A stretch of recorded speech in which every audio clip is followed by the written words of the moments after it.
সার্জিস আলমের চমকপ্রদ বিয়ে। কিন্তু পাত্রী কে? সত্য জানলে হতবাক হবেন। এই বিয়ের খবর শুনে পুরো দেশ স্তম্ভিত। সার্জিস আলম বিয়ে করেছেন, কিন্তু কনের নাম কেউ জানে না। কেন এমন রহস্য? কেন গোপন রাখা হচ্ছে এত বড় একটি বিষয়? প্রশ্ন ঘুরপাক খাচ্ছে সবার মনে। জাতীয় নাগরিক কমিটির মুখ্য সংগঠক ও বৈষম্যবিরোধী ছাত্র আন্দোলনের অন্যতম সমন্বয়ক সার্জিস আলমের বিয়ের খবর নিশ্চিত করেছেন উপদেষ্টা আসিফ মাহমুদ এবং আন্দোলনের আহ্বায়ক হাসনাত আবদুল্লাহ।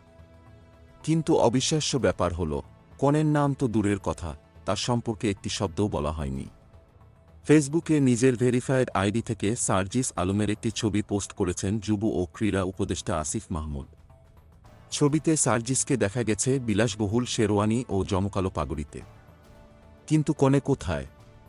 ক্যাপশনে লেখা, নবজীবনে পদার্পণের জন্য শুভেচ্ছা সার্জিস ভাই।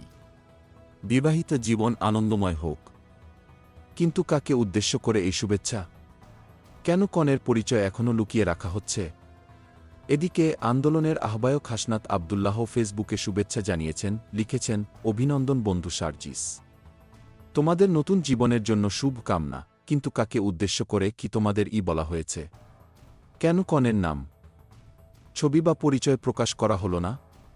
সার্জিস আলম ঢাকার বিএফ শাহীন কলেজ থেকে উচ্চ মাধ্যমিক সম্পন্ন করেছেন এবং ঢাকা বিশ্ববিদ্যালয়ের প্রাণিবিদ্যা বিভাগ থেকে সম্মান ও স্নাতকোত্তর ডিগ্রি অর্জন করেছেন। তিনি ছিলেন ঢাকা বিশ্ববিদ্যালয়ের ডাকসু নির্বাচনে অমর ২১ হাও সংসদের নির্বাচিত সদস্য। শুধু তাই নয়, গত বছরের জুলাই মাসের আলোচিত অভ্যুত্থানের অন্যতম নেতা ছিলেন তিনি। আরও চমকপ্রদ তথ্য হল, এর আগেও ছাত্র আন্দোলনের অন্যতম শীর্ষ নেতা হাসনাত আবদুল্লাহ বিয়ে করেছিলেন ২০২৩ সালের অক্টোবর মাসে। কিন্তু তখন এত রহস্য তৈরি হয়নি।